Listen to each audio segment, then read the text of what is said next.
Hello, everyone. How are you all doing today?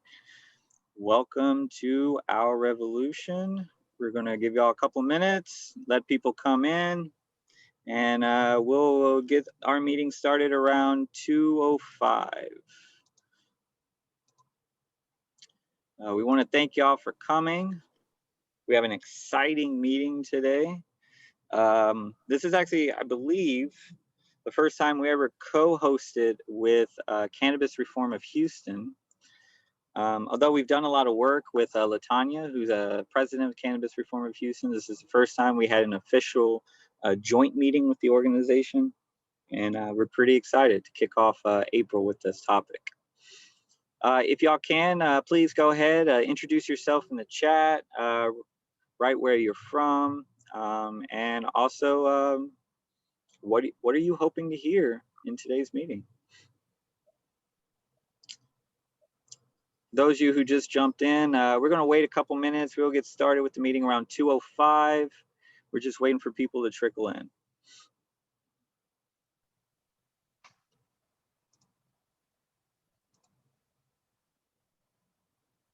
I can take a minute just to throw this out there for those who, hopefully, if you're in this meeting, you're relatively involved in politics, and hopefully you're involved in the elections part of politics, because it's literally the machinery that makes democracy happen.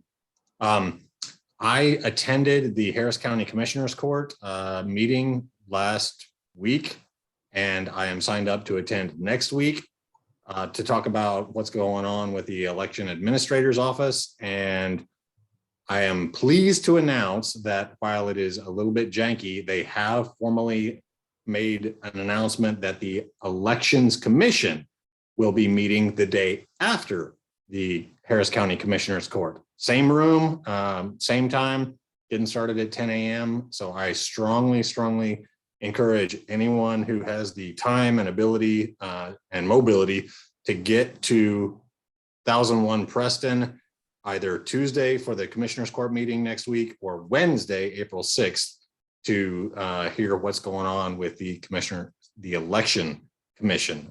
It was a fairly hot topic last time, and I expect that it will continue to be so. And it is very important to make your voice heard. So hope to see y'all downtown.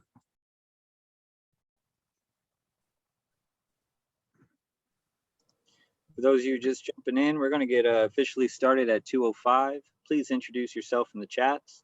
Tell us what part of the county you're from, and also what are you hoping to hear in today's discussion.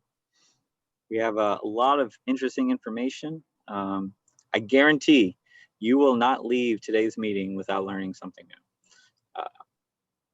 I learned a lot of new stuff just preparing this presentation.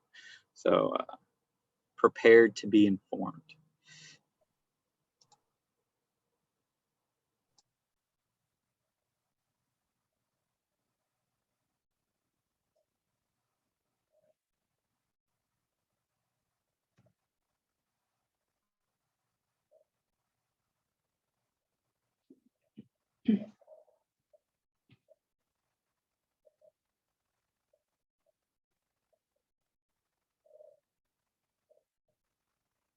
See, we have a lot of our regulars. We have our endorsed candidate, Sonia Lopez, on the call. Nice to see you.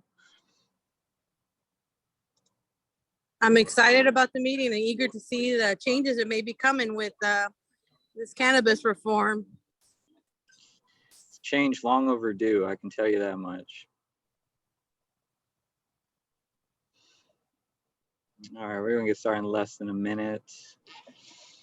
So again, if you just joined us, please introduce yourself in the chat. Tell us where you're coming from or where you're calling in from.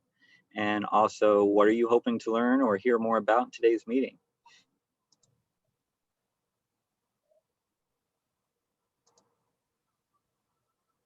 All right, so it's 2:05 now. Ruth, you want to go ahead and get us started? Thank you.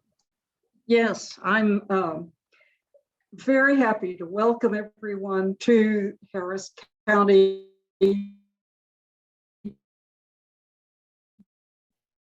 our revolution. The first thing that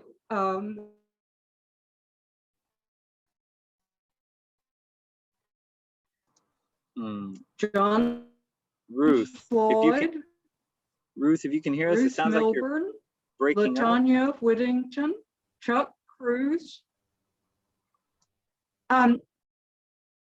Yes, it looks, from here, it looks like I'm okay. Starting to hear you better now. Maybe it was just a little glitch for a second. Sorry to interrupt. Okay, I'll start over. We have John Floyd, Ruth Milburn, LaTonya Whittington, Chuck Cruz, and Jeremy Scheid are members of the steering committee for Our Revolution, Harris County. If you need to get in touch with any of us, we have emails available. I'm going to tell you first about the Our Revolution Harris County mission. We are working in the furtherance of economic, political, social, racial, and environmental justice through education, direct action, and political engagement.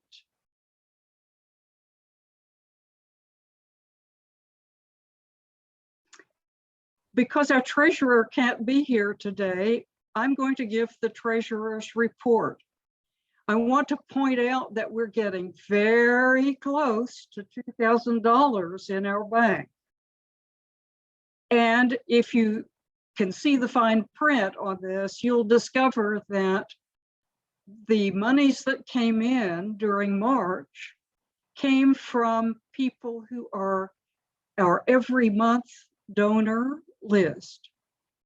These are people who have signed up to give, admittedly not a huge contribution, but a contribution to Our Revolution Harris County every month. And if you can afford to do that, when you go to make your donation today, please do check on that button that says make this every month. This is how we will continue to grow our bank balance so that we can spend these monies in support of progressive matters.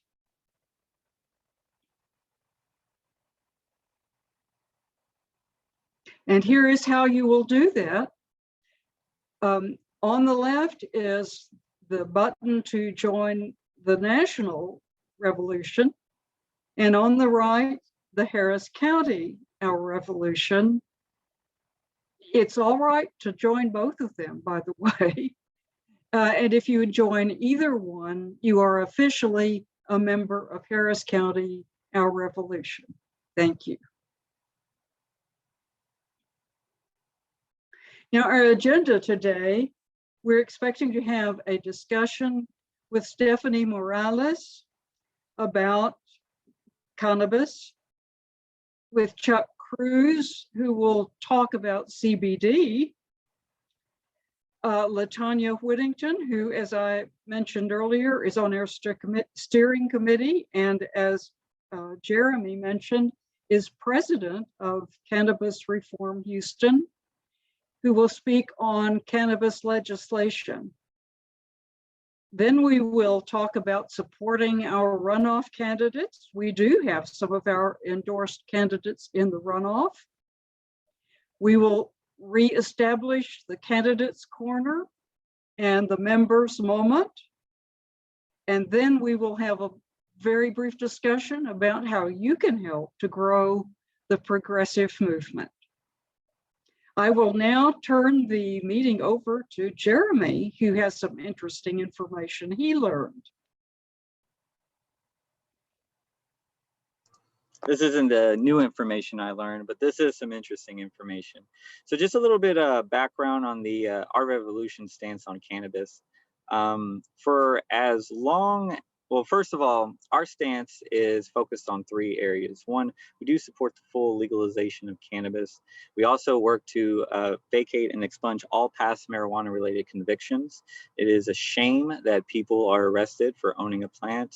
And also, with a lot of talk of states earning revenue of marijuana, for legalized marijuana dispensaries, we would like to see that revenue reinvested in communities who were hurt the hardest by the war on drugs.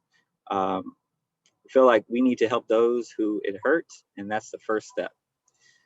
Just a little history about what we've done to try to support the legalization of cannabis. Last year, during the session, our very own LaTonya Whittington, who led this effort, organized a Texas march at the Austin Capitol to advocate and speak on why cannabis should be legal. There were also a number of our Revolution members and other organizations as well. Our own Scott Fulis was there. Since I've been volunteering with our Revolution since 2017, every endorsement form I've worked on, every endorsement or endorsee that I've looked at, all agree on the support and full legalization of cannabis. So I can say, to my knowledge, 100% of OR endorsed candidates support legalized marijuana, legalized cannabis. And the best part is we're not done. We are still pushing in this fight. Our stand still stays strong, and we're going to take this fight into the next session. And with more information on cannabis itself and the legalization around it, and also various topics, I'm gonna go ahead and pass the mic over to our very own LaTonya, who will introduce our first guest for today. LaTonya? Well, thank you so very much, Jeremy. And I would like to say hello to everyone. Thank you for coming. I'll call it our official cannabis reform meeting with our revolution. I've been on the board for such a long time, and I was like, well, you know what? Let's talk about cannabis today, if that was okay. And I got a yes from everyone on the board. So thank you very, very much. I know a lot of activities are going on today. So, let's get right to it. I wanted to find a really awesome guest for us to start off our cannabis reform meeting with. And I had a reach out from a representative to be running. I'm going to go ahead and claim it, Stephanie Morales. And we had a really deep conversation about cannabis reform in Texas. So guys, if you don't mind, let's get her in here and let's have a big welcome to candidate running for Representative Stephanie Morales. Are you here? Yes, I'm here. Hi, sorry. Oh, there she goes. I was at the Beto event, so I was a little bit late. Sorry. Okay, let me get you there. Thank you so much for joining us today. How are you? I'm doing well. How are you? I'm doing great. I'm marvelous. Well, I thank you so much for joining us today, and especially with you being a candidate running for representative, which is a lawmaker for us in Texas, and you will be one of our voices and votes for legalization of cannabis in Texas.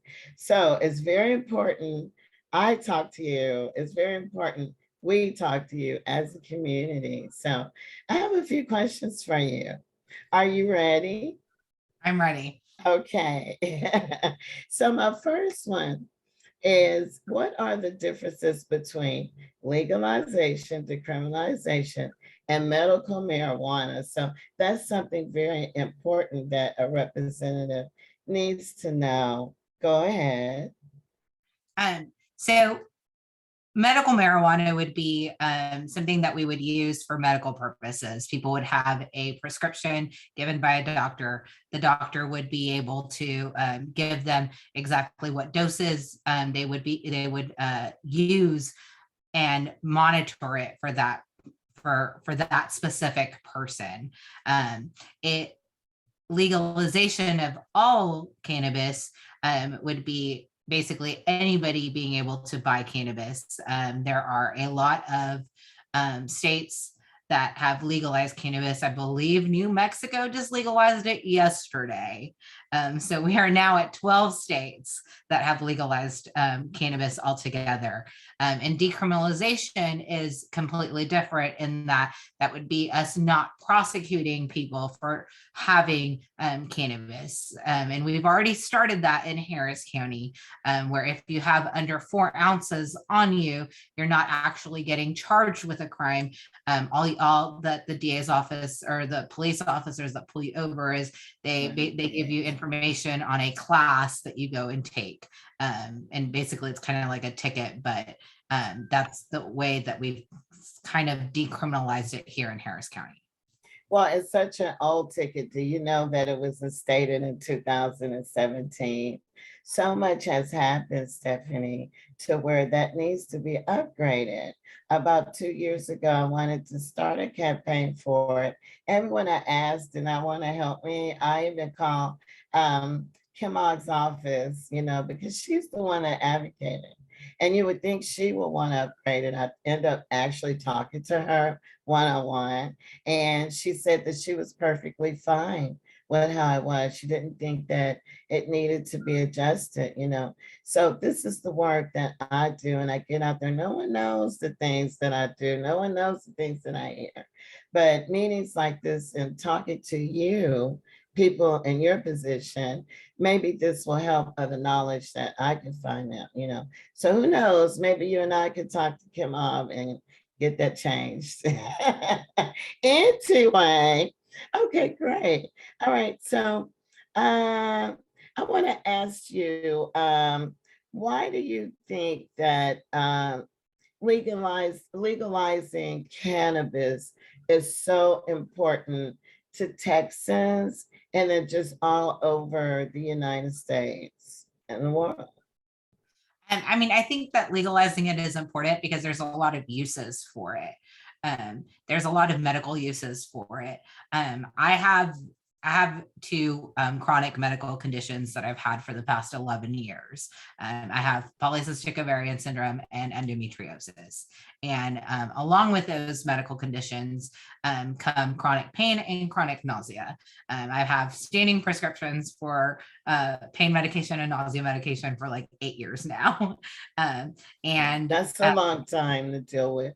So. Yeah, it's a very long time to have, prescriptions for that. And the use of cannabis would be so much more helpful because it is a natural product versus a man-made product with like medication wise. And they've been using it in other states, for cancer patients, for nausea and those kind of things. So if we could bring that to Texas, that would help so many more Texans. I mean, here in Houston, we have the largest place, MD Anderson, for cancer research. If we could allow our cancer patients to use cannabis, for pain, for nausea, for those kind of things, it would be so much more helpful to them. Well, ding, Stephanie. And I say that to say nausea, inflammation, depression, anxiety. Those are the things that we need added to these bills that you can actually take with you to Austin. Or if you find a representative that's authoring one, you can co-author with them. So, right. But these are a lot of things that people don't know. Maybe our revolution members don't, so that's why I'm here, to educate everyone, because we're a state that cannot get it put on the ballot. We just can't do that. So we depend on you guys to help make this happen.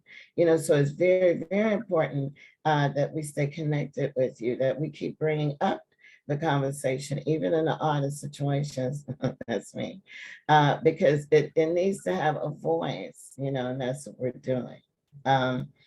I'll just tell you a quick story. In 2017, it was House Bill 1865 that was written, and we were all super happy. There were so many cannabis organizations that was very happy about this bill, and it had anxiety, depression, insomnia on the bill, right? So we were so happy. It was the most testimonies in Austin that has ever happened I was there. There were 65 people, and that's a lot of people, you know, as according to 2021, when we only had 25, all right? So anyway, of course, it became dead on arrival with Senator Whitmire and Lieutenant Dan was both on the bill. I'm giving you knowledge. So that is disappointing. So many cannabis activists now. And believe me, that was a while ago, but it was so disappointing. It kind of stated in our minds that it's never going to happen. So me and a faithful few are the ones that are still fighting for this thing. So Stephanie, I'd like to thank you and you know, for what you're doing. Okay. All right. My next, I have like 2 more questions I need to ask you. Is marijuana still illegal at the federal level? Now that's kind of a trick question. Huh? Have the answer if you don't. I mean, yes, it is. But they are trying to make it not. But they're trying to make it not. It did pass the House yesterday. And so it's on the way to the Senate. Yeah, okay. I don't have a lot of I'm hope happy to get for past the that. Senate. I think it's going to be filibustered. Until we get rid of the filibuster, we're not really going to be able to pass a lot of things in the Senate that the House is passing. But I mean, it gives us hope, right? That it's past the House, so it's getting some national attention to be able to legalize at the national level, or I guess the federal level. Okay. And so, you know, we're moving the right direction. So. Yes, we are, Stephanie. And the main part of that is the scheduling system. The federal government classifies cannabis as still a Schedule 1 drug, meaning it proceeds to have like no medical value and a high potential for abuse, you know, like cocaine and meth, you know, which that's actually killing people. And that's a very strong drug. That is a drug, you know, because it's both man-made and a lot of them. But cannabis is not. As I was praying to my God yesterday, I said, I'm going to go fight for your plant that you created. I'm serious. Why not share with you guys? And I said, give me the strength and the power, because I know that he's instilled this in me to talk about this and to get this thing out. So anyway, going back to what we were saying, if we could get this off of the federal Schedule 1 system, you know, then that would actually help us in Texas, right? So then the next time we go, look at these bills, the cannabis, not marijuana, y'all, it's cannabis. When it goes on the line, it can be looked at as not a drug, you know, so that's what we're aiming towards. All right, Stephanie. Well, the last question I want to ask you is, what do you plan on doing when? I'm not going to say maybe, or if none of that is a option here. You're a great person. You have a great heart, you know, and I do wish you luck in this thing you're running for. This is amazing. Congratulations, you know, for even running and standing up for the people. Thank you. You're welcome. So when you get there, what are you going to take with you? Bring I mean, I'd like with you. I'd like to author a bill to legalize marijuana. You know, I have I'm a lawyer, but my background is in science. I have a biology degree. My undergraduate's a biology degree. And so one of the organizations that has endorsed me is 314 Action, which is an organization that is pushing to get scientists into the legislature. And the whole point of this, that I'm saying this, is because, you know, we've already legalized hemp in Texas, and hemp is the same plant as marijuana. It's the same thing. It just has less levels of THC because of the way it's grown. You know, I've looked at both of them under a microscope in Chicago, where, you know, it's legal for me to look at both of them, right? But I've looked at both of them under a microscope, and they look exactly the same because it is the same plant, right? And those are the science-based solutions that we need, and the science-based things that we have to show the legislature and show everybody in the state, like, look, this is scientifically, this is the same plant. We've already legalized part of it. We need to go and do the rest of this. And so that's why I want to author a bill, is because we've got to push these science-based solutions to legalizing these things, because science has shown that it does help for nausea, depression, pain, inflammation, and all of those things. Science tells us this. And so we've got to push these things.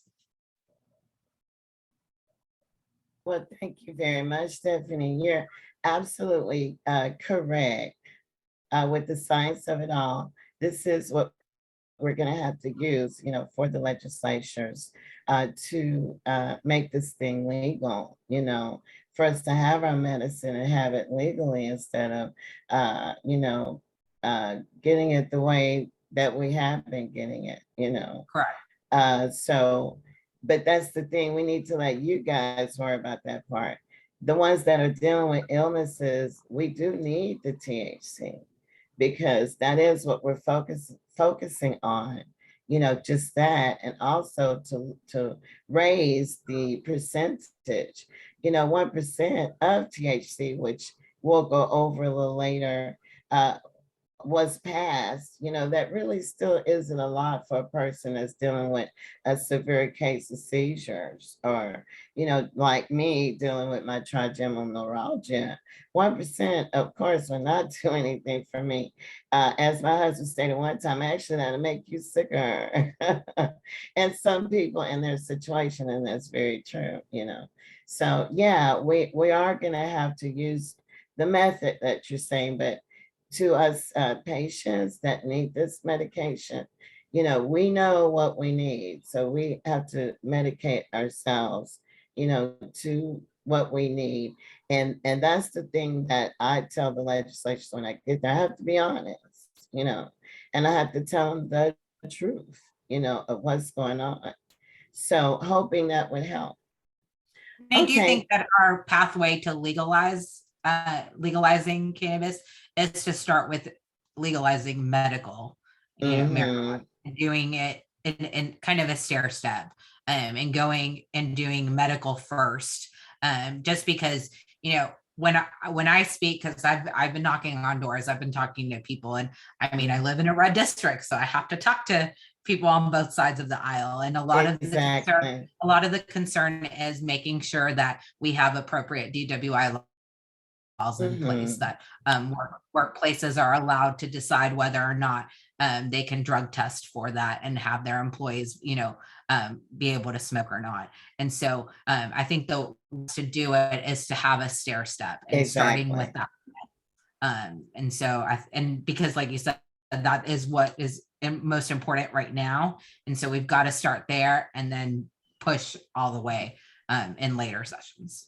Well, thank you so much. And I can't wait to hear more about your bill. I'm offering my assistance with my organization too. That's how you heard about me with our, so many cannabis reform of Houston, and so we're willing to assist you, you want to tell everyone the story about how you heard about me?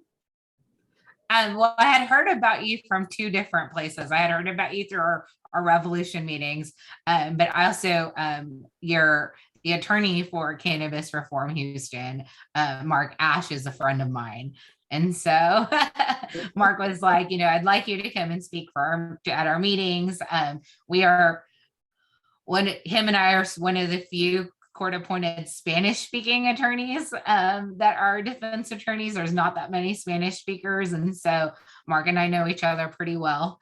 And so, he had told me about you as well, and so I was like, I've got to reach out to her and talk to her and learn about, her organization and what y'all are doing. So. I love Mark. He's actually our advisor and the attorney for Cannabis Reform Houston. So I really appreciate Mark, and it's all about communicating, and that's what happens. So I'm really excited about that, and I'm happy to have you on our team as well.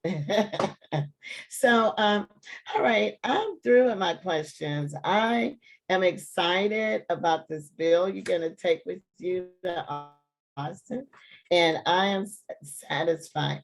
Now, what I'm going to do is I'm going to leave the door open or open the floor if there's anyone who has questions for Ms. Stephanie. You're welcome to do so. If you raise your hand. Jeremy, can you help me with that if you see anyone? No problem. Right now, I'm not seeing anyone raise their hands, but we did have a question in the chat.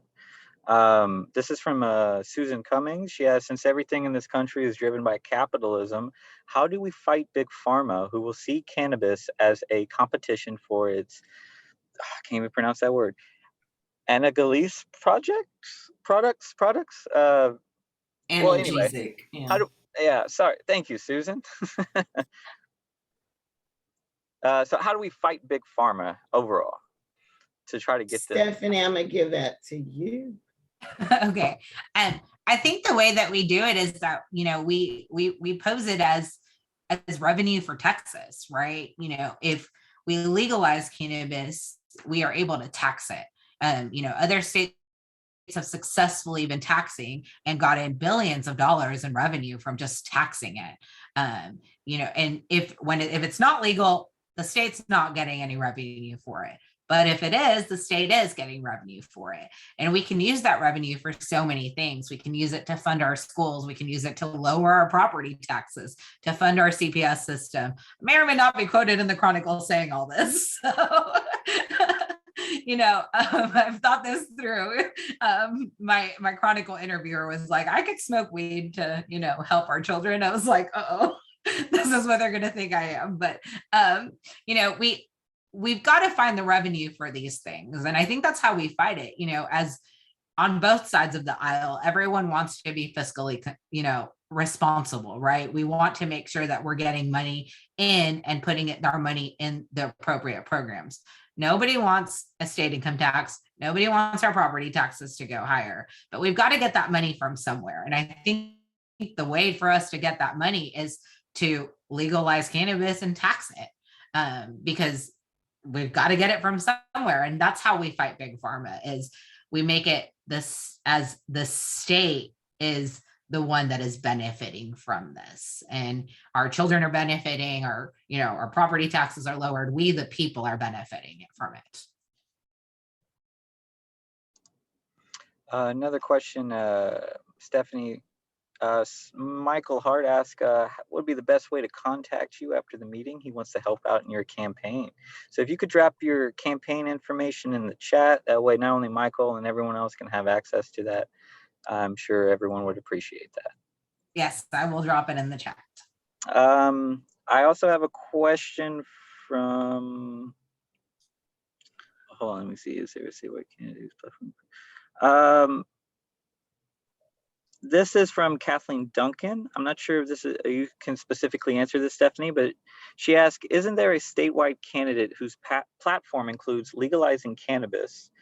I was on a screening candidate for another group. I remember this candidate is a woman. I don't know if LaTonya, do you have any idea who this may be? I want to say it's Rochelle Garza. I think. I know Beto has said it as well, that he would like to legalize cannabis as one of the things that he would like to do as governor. I'm looking through my humongous candidate file and can't find her. I remember she says she was out in West Texas. She used to be the chair of the Dallas County Democratic Party. She's an attorney. She and her husband were at that moment during the interview in an Airstream out by Big Bend National Park, where they were growing. The two of them were growing cannabis. And as I remember, her pitch also included, it was the state is missing revenue, but not, and it's happening anyway. And her husband's an attorney too.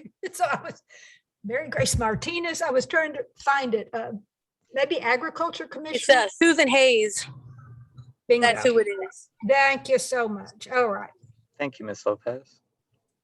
So it's growing. I mean, meaning this issue is growing. It is, and other states leading the way is, I guess, going to break this down. Getting past the Texas I can see the government, the US government passing this and then having a slight problem when it hits the Texas legislature. But I'll be quiet now. Thank you for your advocacy, Stephanie and LaTonya. Thank you for your comments, and you're absolutely correct. I don't see any other questions. So LaTonya, if you want, we can go ahead and move on to our next segment. Okay, well, you guys were mentioning any representatives that we have that supports cannabis. Well, we got another one. That's going to be Stephanie Morales. Yay! Let's make sure we recognize that she supports legalization. And you'll be surprised how many people support you, Stephanie, but just won't actually say it, Believe me, there was a few others that I did ask to come and speak with me today about cannabis reform, but they shunned because they actually think that they lose votes, Maybe they do on some, but you do actually gain. There's a lot of people who use cannabis oils that helps them, okay? And they also use the solves, that's what they call them. You see, I have a big bottle of it, CBD is one of them that I use, and there's no THC, right? But it's the CBD cannabinoids that helps, So if we don't say yes to this, we can't get the additional things that we need to get more, so we have more healing. So you hear me talk about that more at the Capitol, Stephanie. I mean, I use hemp So treats get for my ready. dogs. So Get ready. yeah, I use hemp treats for my dogs to whenever there's like Yes. fireworks and things like that for their anxiety. So, they help them. They obviously help humans. It's So. called hemp gummies. Am I right? Yes. Yes, because I have a cat, which is my sister's cat. She deceased.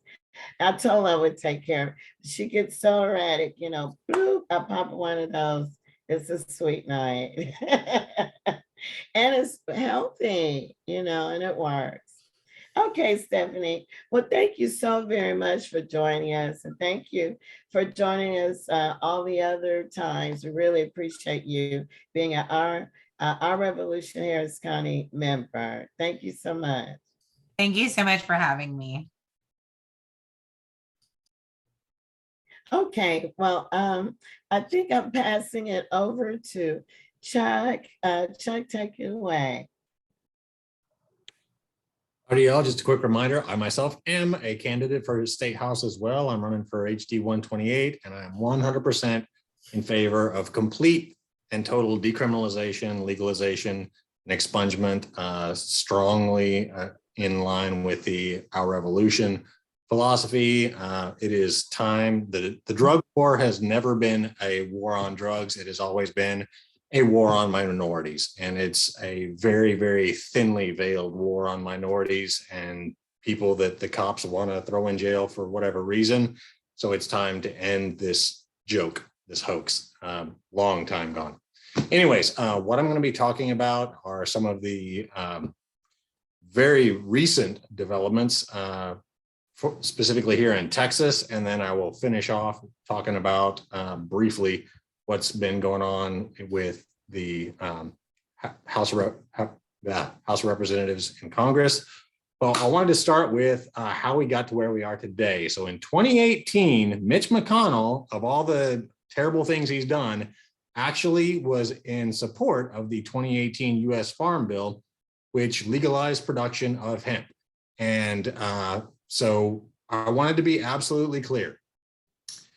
Hemp and weed and pot and marijuana are all common names for the scientific plant Cannabis sativa. There is also Cannabis indica, but these are two very specific botanical scientific names, but we have a bunch of different terms for them, just like we have dogs that come in Great Danes and Chihuahuas and Shar-Peis and Poodles and Collies, but they are all canines. They are all, every single one of them canines, but they have been bred over centuries to give us wildly different types of dogs. Very similarly, cannabis has been bred in different ways. Industrial hemp is a fibrous material that has incredible potential. It was grown by the founding people who founded the United States of America. It was a cash crop. It was used for production of paper, rope, other kinds of fibrous materials. But then there are the cultivars, the common similar plant, but it's a different cultivar, which has a high content of tetrahydrocannabinol, THC. That is the chemical which is intoxicating and which was used to make the laws against cannabis. So marijuana was the term that was used because it sounded spooky and bad and wrong, and was used to basically demonize. It sounded Hispanic, and it was used against the Hispanic peoples in the 20s and 30s. And then when they finally made it completely illegal with the Controlled Substances Acts in the 70s, this was how they were able to say, hey, we're going to make this law. We're going to use this law to selectively enforce it against the people that we want to throw in jail, want to squash their free speech. We're going to use it against people of color. We're going to use it against people that are against the Vietnam War. Everybody uses cannabis across all demographics, men, women, whichever type of person, almost across the board. Cannabis use is consistent with every demographic, but the laws are enforced selectively against people of color and people who speak out against the government. That is why the Controlled Substances Act was passed, explicitly so that the government could throw those people in jail on bullshit charges. So 2018, the US Farm Bill says industrial hemp with a low THC content is legal. Below 0.3% on a dry weight basis, hemp with a very, very low THC content is now legal to be grown in the United States. One of the hundreds, if not thousands of chemicals that naturally occur in hemp is, can you advance the slide one for me? Helps me to read it off. Cannabidiol, CBD. This is an extract that can be procured from industrial hemp. It is not THC, but it has similar therapeutic effects. So CBD oils and other extracts from hemp became legal in 2018.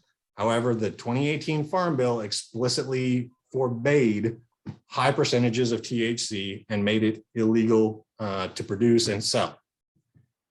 However, it is possible to extract Delta 8, which is a THC, I believe the picture that I used here is Delta 9, not Delta 8, but it is an isomer, which means the chemical, the number of atoms in the molecule of carbon and hydrogen and oxygen are common, but they're tweaked just a little bit.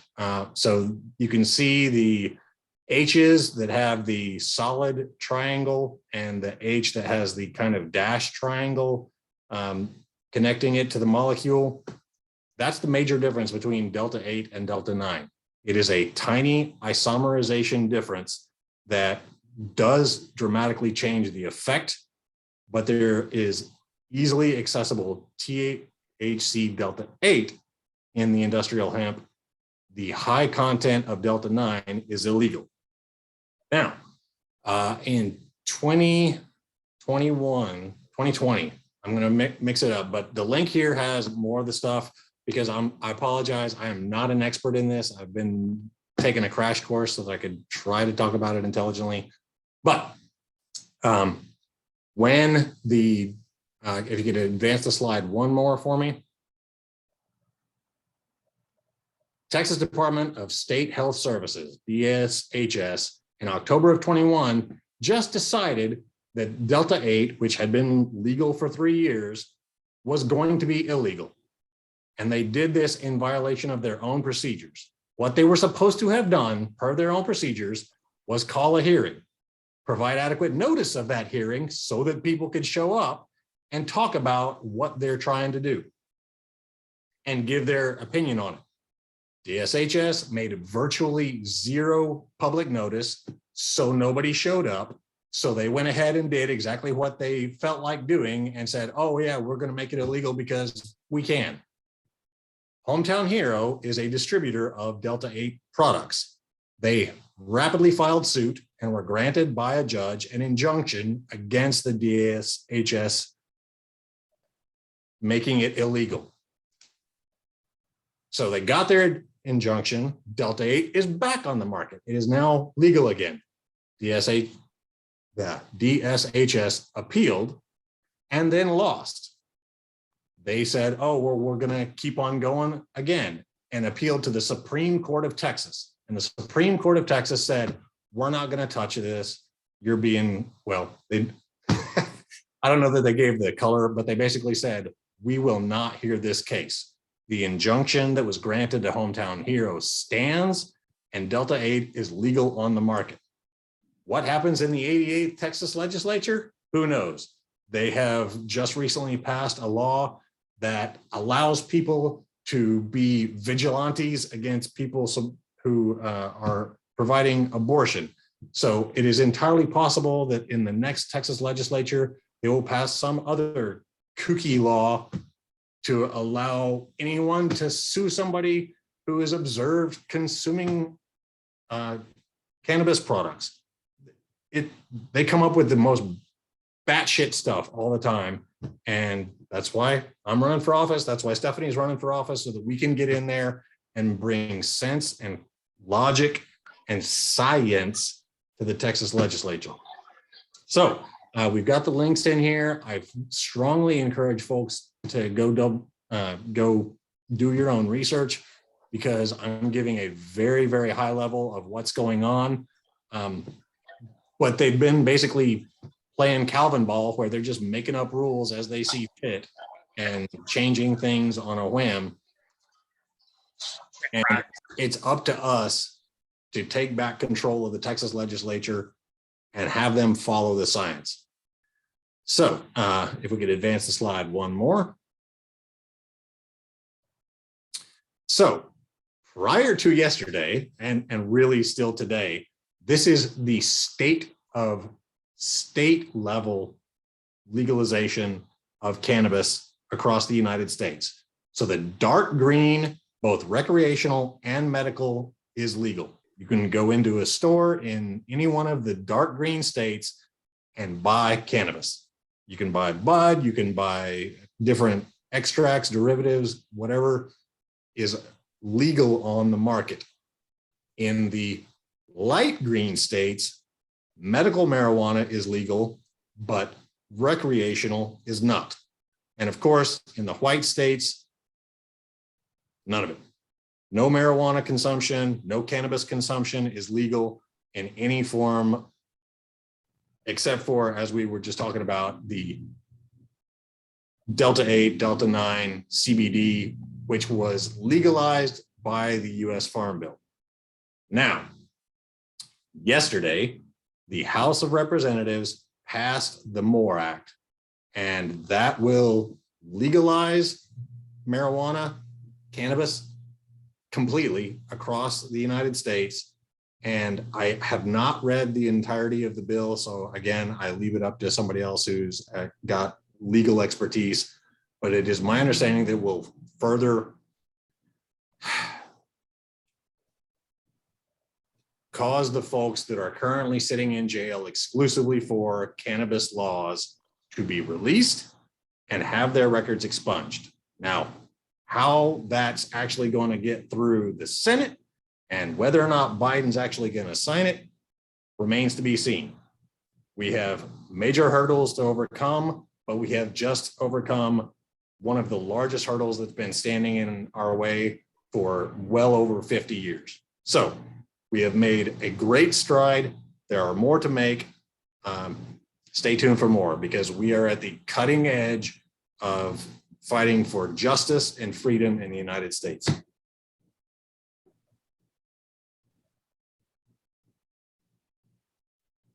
I don't see any questions in the chat, but if y'all have any questions, we'd love to hear them. We did drop in several of the links, and I definitely strongly encourage folks to go educate yourself more about CBD, about THC, about the history. And I want to be absolutely clear, this is not an Our Revolution endorsement, but I myself am a consumer of the stuff that you can buy over the counter here in Texas. I'm a big fan of the gummies that look like this. I've got 2 left in this 10-pack, and this is a Delta 8 gummy. I'm a big fan of the gummies. It's a nice method, and I really enjoy them, and they help me get to sleep at night. So y'all go visit your smoke shop, see what they've got. Sleeping, if you've got back problems or muscle problems, it'll probably help you out with that as well. And most importantly, right now, it's over the counter. You just walk in like you're buying a pack of aspirin at CVS or Walgreens. Just not at actually CVS or Walgreens yet. We'll probably see that in another 5 years or so. Thank you, Chuck. So last call, if anyone has any questions for Chuck. The man's a fountain of knowledge. Now's your time. All right, in that case, we'll go ahead and move on with our next segment. LaTonya, this is yours. You may begin.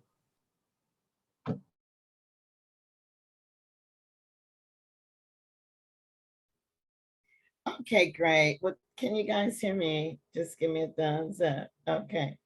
All right. So what a great job, Chuck. That was amazing research that you did. You sound very knowledgeable now, fountain of knowledge, as Jeremy said.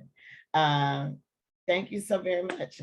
We're going to be getting back with you on some more information because it sounds really good and it's things that we need to know.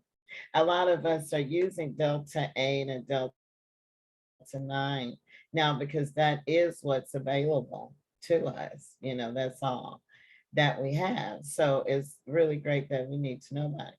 So basically, what I got up is some information that kind of starts back to when I started advocating for cannabis and when the doors sort of opened up for us. So it was in 2015. I wanted to kind of post it up, some of this, if you want to take notes or do a save the screenshot, you know, just to kind of keep up with the information. I'll go over some of it. And we know about the Texas Compassionate Use Program. So we'll just sharpen it up to the T-cut. That's basically what we call it. And it was authored by Republicans, you know, if you can believe that, but in both State House and Senate. Now, in 2019 and 2021, that's when the major things happened, and it was passed to expand the program, all right? And with the qualifying conditions. Now, of course, it's very low THC and it's only for oil, okay? So it's not for the flower. And that's something that we need to know too. If you do qualify for a lot of the conditions that I have listed here, don't think you can go and get the flower because that won't be an issue. What they've decided to do as the Republican Party had the vote is to only make it an oil form. And so that's again, taking away from the people, you know, really what we want. If you don't know some of the qualifications. I have the majority listed here, you know, seizures, cancer, autism, Alzheimer's disease. You can pretty much see there. And then they have other incurable neurological disorders. So it is a website that you can go on and look those neurological disorders. Now, one of them is not listed is trigeminal neuralgia. So if you have something that's not listed on there, that's another reason why you need to fight so that your symptom can be added. And that's one of the reasons why I still continue to fight, because mine is not. You know, just to give you an example there, that's the reason to fight for it. Now, I already discussed that 1% THC is basically all that they did. You could go to the next slide, Sharon. All right, so if you didn't know this, that the Department of Public Safety, the DPS, all right, they're the ones that's over this. Isn't that ridiculous? How can you imagine that the DPS can be in charge of oils, pens, you know, cannabis? How could they do that? What type of knowledge do these people have? None whatsoever, you know. So we're trusting these people with our beautiful plant. And they oversees the regulatory and licensing processing of cannabis, managing the security, the production, distribution of this beautiful plant we call medicine. About 2 years ago, there were a couple of organizations that tried to fight against the DPS and taking control over it. We were highly upset about it. So many letters to representative senators, also our governor, you know, but did it make a change? Nope. No, it got thrown out. So this is what we have to deal with, you know. All we can do is just continue to fight and just ask that they can fix this. Maybe they could do more research, you know, more investigating in the DPS handling the cannabis. Now, there are currently 3 licensed dispensing organizations. Now, this is the cultivation where you see all the plants and the growing. Now, I'm not talking about the smoke shops and all of that, but the beginning where it all comes from.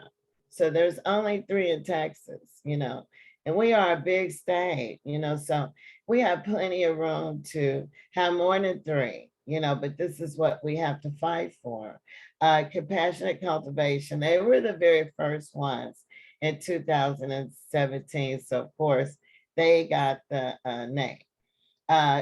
Goodland, Texas. Anyone know where Goodland, Texas is? Consortium, Texas. Does anybody know where that is? All right. Well, if you're ever in that city, you know, you can go by and check out, you know, the cultivation that they're doing there that's supplying Texas, you know. And just like Chuck was saying, and Stephanie, that all plant does have the THC, the hemp, and the hemp plant and your regular cannabis plant, you know, but it's about the levels of the THC that's in it. So you do go visit these centers, you know, you will have some of the sections. I'll say, well, this is the hemp section, and this is the cannabis, more THC plants, you know. So it's just the difference of the plants, but they carry the same thing, but they do the same that they're supposed to do. If you're sick, you have serious symptoms, then you would want the more THC plants. That's what we need to fight for in Texas. Now, another thing, I thought this was hilarious. Big state of Texas, we only have 150 physicians that are registered with the program as of August 21st. Now, if it's, you know, more than that now, I really doubt it. And they're the only ones that can prescribe you the medicine. Now, this was decided at the end of May 31st, and that was the end of legislation 87, the one I fought tooth and nail. So that goes to tell you, let's see, maybe in Houston, it might be 2, maybe in Dallas, it might be 1, maybe, that's how it's gonna basically be, So you have to search, you have to find a doctor that's gonna actually do it, It's not just gonna be, any doctor that you go to is gonna say, well, you have epilepsy. Let's go ahead and give you the medical card to get your real THC. You have to do your research, Shouldn't be like that. Move on to the next slide. Okay, so in Abbott signed a House Bill 1535, which allows all forms of cancer patients with PTSD now qualify for that particular program. And we did talk about it. This just happened in 21 that they raised the cap from 0.5% to 1%, okay? And that's not enough percent. If you were following me during testimony time, it started off at 5%, right? And I'll say it again. It started off at 5%. And I think I remember ranting to Our Revolution, Harris County, about it when I got a chance to speak. Everybody at the steering committee had to listen because I was in between, going to Austin and going to meetings. And these are the things that I was fighting against, So the 5% didn't make it. It was so disappointing. So they chopped it to 1%. What else could we do? We just had to take it, So at the very end, it was a great thing. Instead of going to jail for your vape pens and all of that, it won't be a felony anymore. It's a misdemeanor, So that was ridiculous anyway, because when the police found it, they would weigh the whole pen, okay? Not how could they open it and get the oil inside the cartridge and measure that, okay? That was hard to do.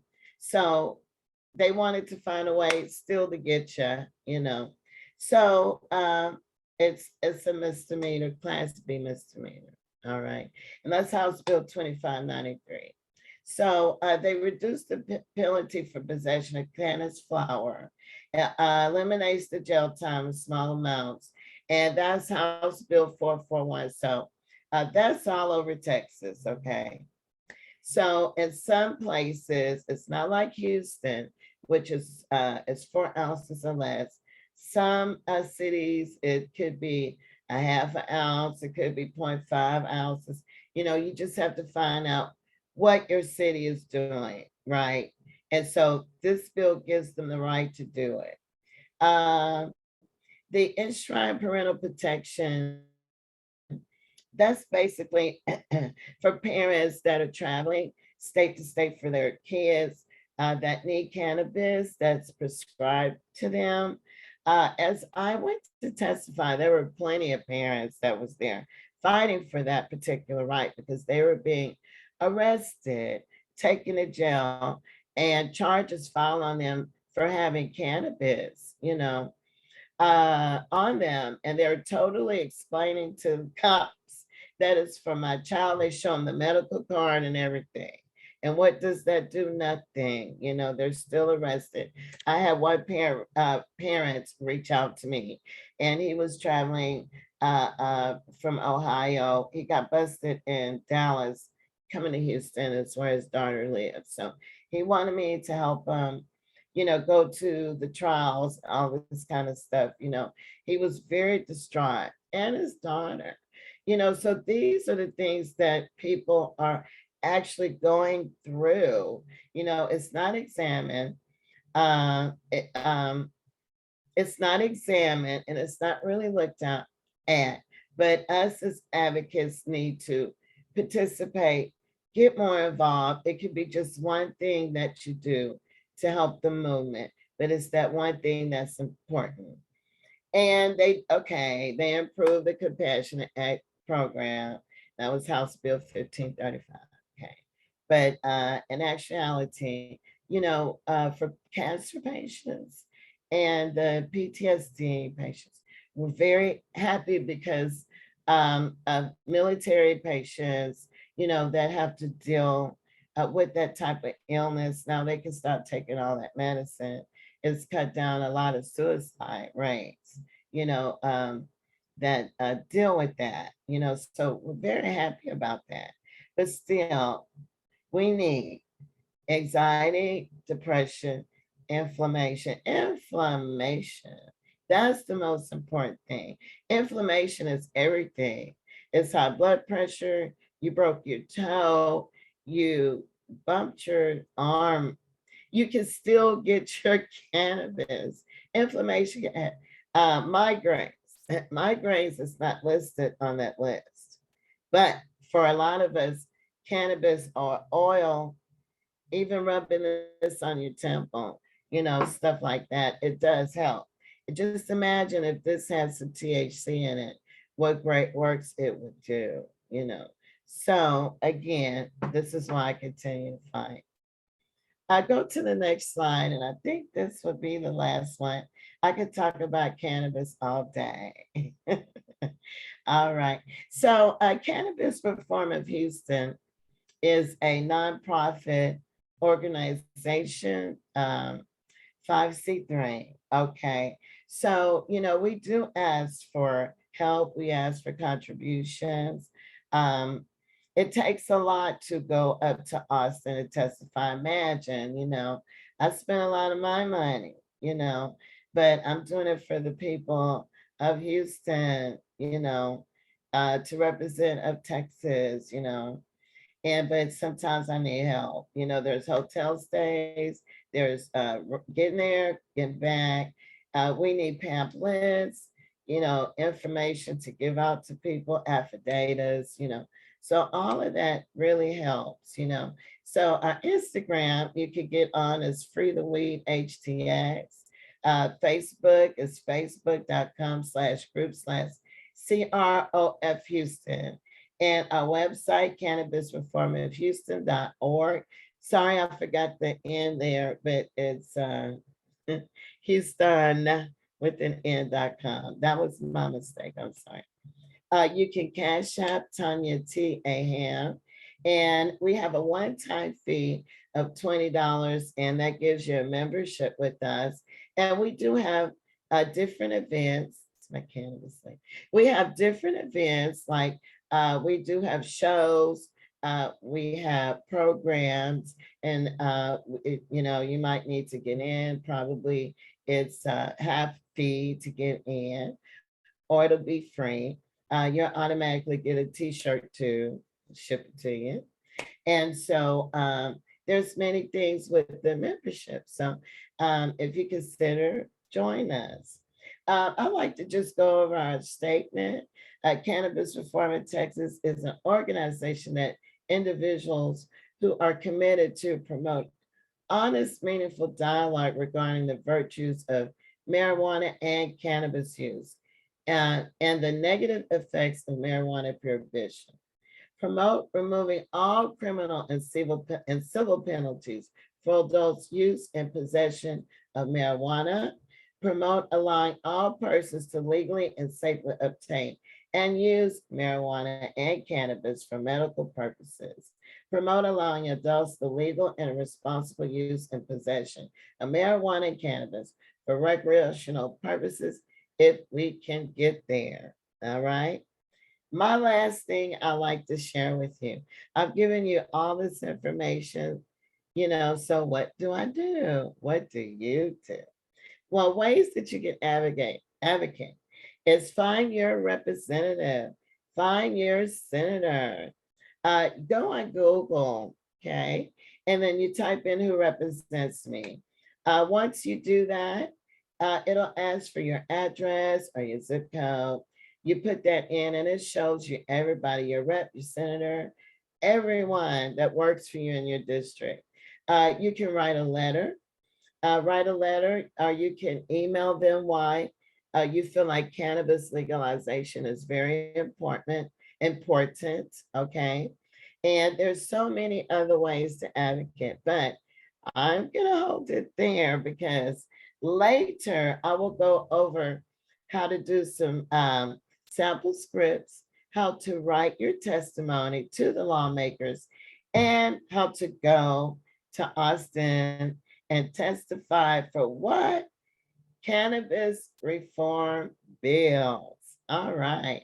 So maybe later, every meeting or so, I'm talking to the steering committee. If we can have just maybe a small segment next time. What's going on in Houston, what's going on in Texas about legalization of cannabis in Texas.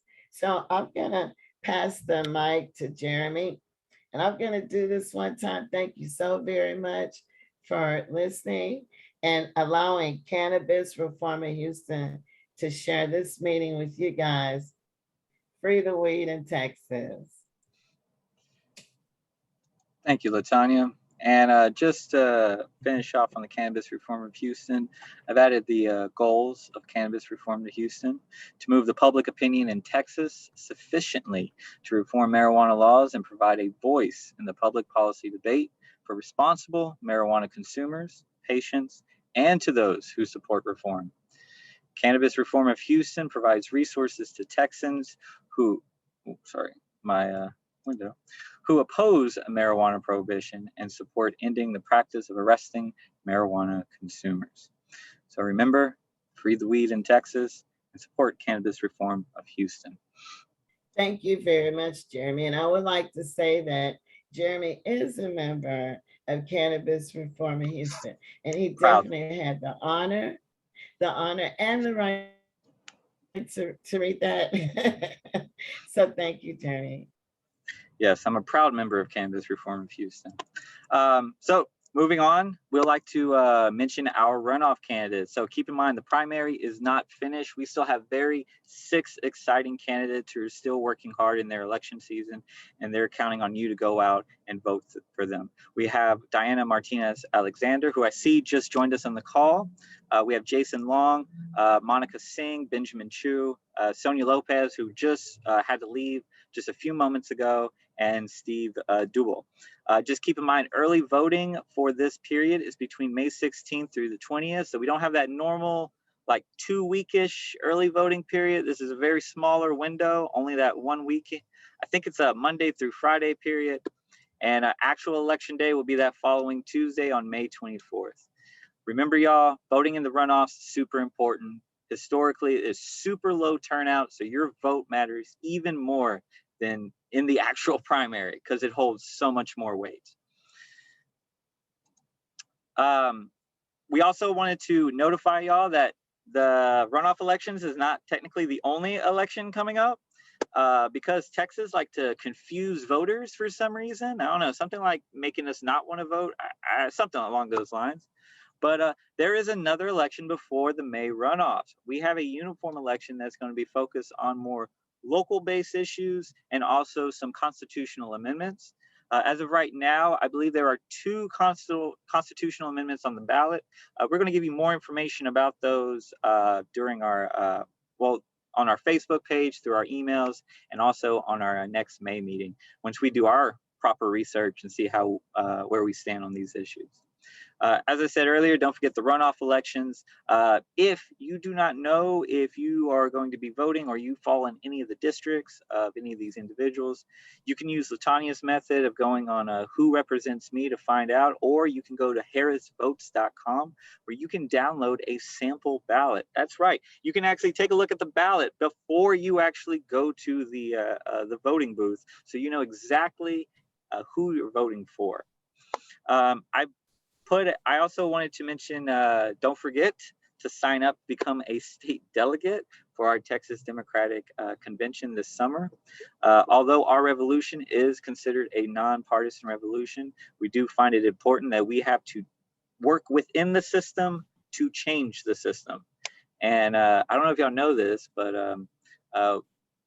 apparently Republicans don't align with any of our views. So we find it's too much work to try to change that party.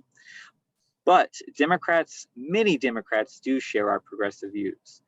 But we got to kick out those conservative Democrats. The only way to do that is to get active and get involved in your state party elections. You can use this QR code to sign up to become a state delegate. There's still time. The more progressives we had at the convention, the more progressive our policies can become for the party, and the more progressive Texas can become.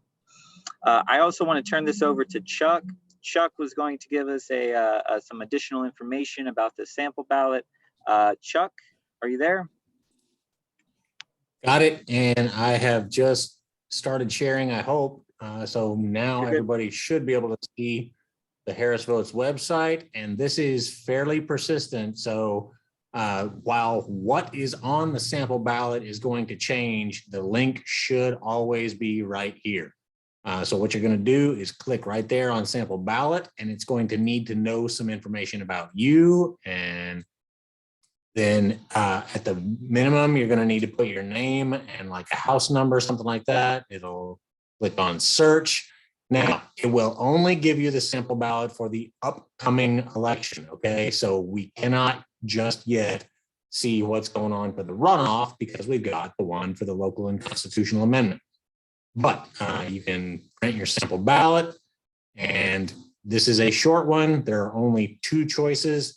Like Jeremy said, we will do our research and get back with recommendations on these soon because this is coming up quite quickly on May 7th. We will be talking about this, but there are 2, and they're both talking about taxes. This one is quite a mouthful, to be honest, talking about ad valorem taxes and the tax rates for persons who are elderly or disabled.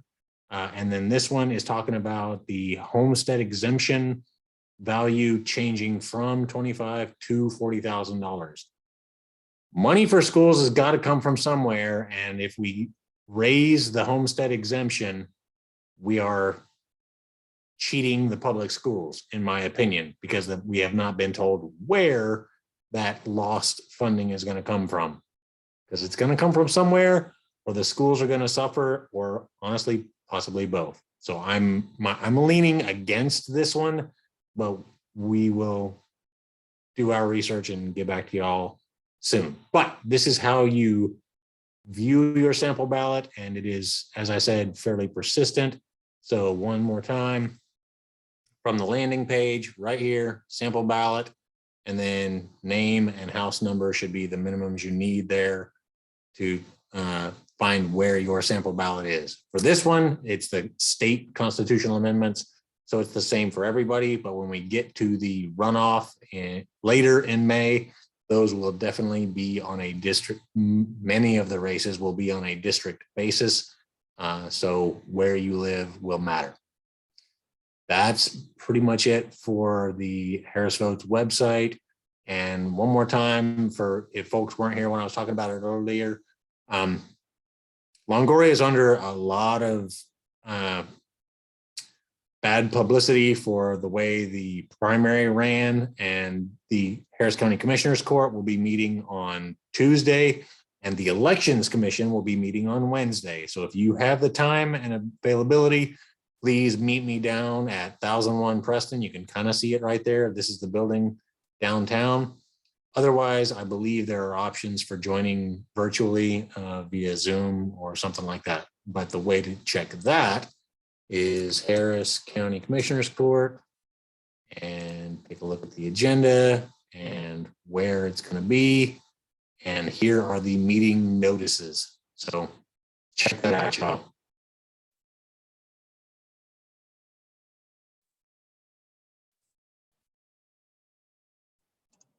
Thank you for your help, Chuck.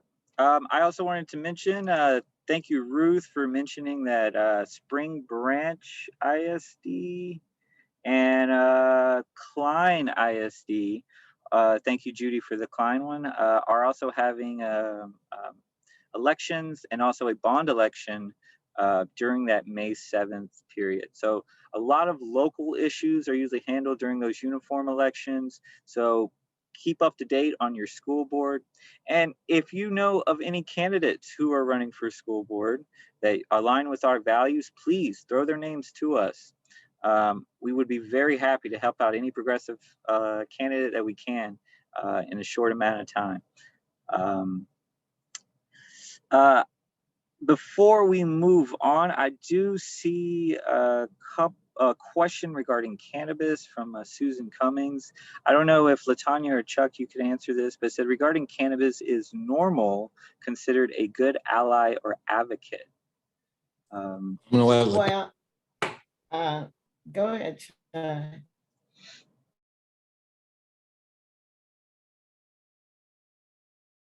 Because I feel you are much more in tune with him. Well, back in 2017, I was the executive director for Normal.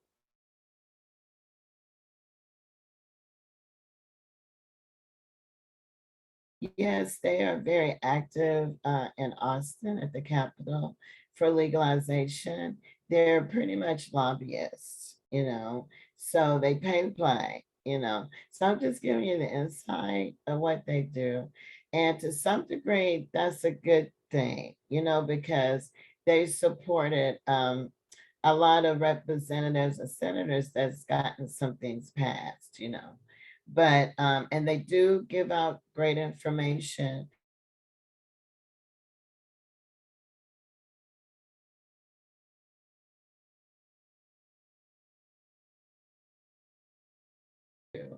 And I just per se mine, you know, we focus more on interacting with the people.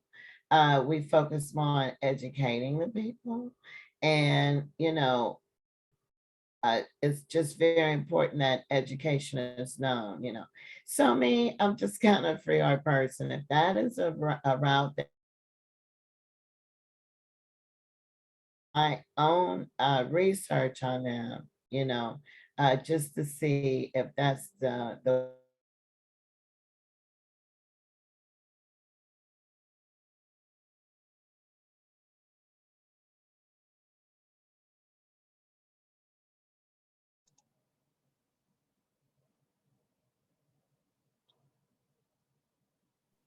Jeremy, is there any more questions? No, I do not. Well, hold on. Sure, a couple of comments, but no, I do not see any specific questions. So let's go ahead and move on. Let's see. So now is our moment for our candidates corner. This is a chance for any elected officials that are on the call. If you want to speak about your campaign, you have 1 minute to promote yourself. So get your elevator speeches ready. If you would like to go, just go ahead and raise your hand in the chat function. My bad, in the, well, raise your hand and then we'll call on you as appropriate. So who would like to go first? I see Diana. Okay, Diana, would you like to go ahead and go first?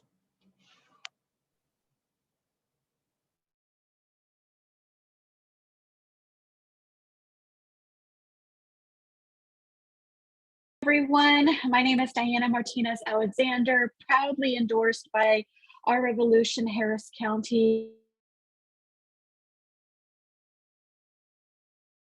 Harris County Attorney Christian Menefee and the AFL-CIO that happened after the runoff, where after the primary, we're the top vote getter and ready to head into the runoffs to make sure that 38 has the best representation and the best chance to beat the Republicans to protect our democracy. So I appreciate your support and I look forward to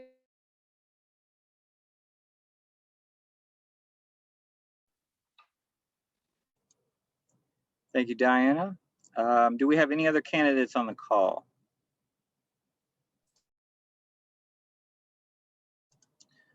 I'm Chuck Cruz and I'm running for House District 128 out here in Baytown, Deer Park, Pasadena, LaPorte, and Crosby and Highlands. And I have set up a rotating series of block walking events that will be going persistently throughout the district.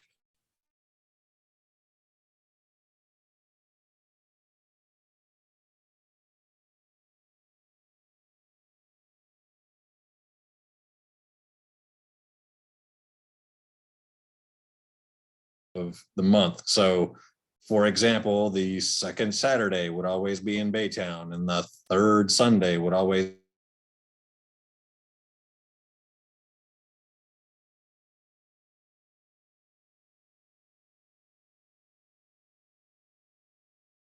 people and spreading the message. Thank you, Chuck. I'm not seeing any other candidates on the call. Last call, if anyone would like to go. Go once, twice. Okay. Moving on. I apologize if I'm going out. I think my internet connection is getting weak. Next, we would like to talk members moment. Would anybody like to speak on any upcoming issues going on in the community that you would like to share with your fellow activists here in our meeting? This can be anything. We ask that it's non-candidate related, but more civic, policy, or just activism related.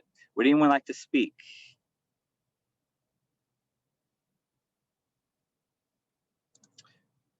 Going once, going twice. All right. In that case, let's move on. So, few final words. We are still in need of help with a communications. Heck, if you're an expert, even better. Communications expert, if you can contact us at the email address that you see below. We are looking to try to expand our use in different social media platforms. So if you know how to work different social media platforms and are very effective at messaging and getting our name out, we definitely could use your help. Please shoot us an email at ourrevolutionharriscounty@gmail.com and we will get in touch with you. Please join us for our next Saturday meeting, first of the Saturday meeting on May 7th. We will be in person. So this will be our, so far, unless nothing happens, this will be our final virtual meeting for the near future. We will return to the Haven Center. This is where we used to have our in-person meetings back in the before time, before COVID. So I have the address here on the screen, 1813 West Alabama Street. Please join us. It's still the first Saturday in the month, May 7th. We'll still start at 2 o'clock. You can still sign up and register using the QR code, and I'm sure one of my colleagues will drop that link in the chat as well. Please do not forget about our sister chapter, the Brazoria Fort Bend chapter. They will be having their monthly meeting next Saturday, 1 week from today. You can use that QR code to sign on, get all of the information to join in the call as well. Please follow us on our social media sites. We have our Facebook page, which will have most of our information. We just also want to have a reminder that our endorsed candidates are always freely able to post anything that they would like. I get a notion that my audio is going in and out. Sorry, poor internet connection, trying the best I can. Please sign up for our, join our Facebook page, join our, like and subscribe to our YouTube page, and follow us on TikTok if you are there. Before we go ahead and end, I do see Judy Kraft have her hand raised. Judy, last minute, please make it quick, and you have the floor. Do we have anyone in Montgomery County who is interested in organizing Montgomery County? As of right now, no one that we know of. We're always looking for new members to start new chapters. If you know anyone who's interested, please send them our way. We can help them get a chapter started. We're not just gonna throw them under the bus and let them do everything themselves. But as of right now, we are not aware of anyone who is interested. Not even the people at the Woodlands Democratic Club? I'll admit, I haven't gone in person to go check it out. Maybe that's something we could probably do in the near future, but we could definitely look into that. Okay, thank you. Thank you. In Harris County, and some of them are in Montgomery County.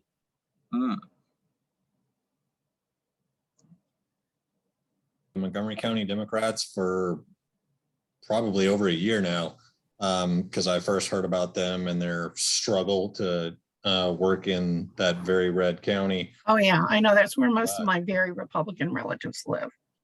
All that to say that I'm hoping that they will send a decent delegation to the state convention. And I think that would be an excellent opportunity to open it.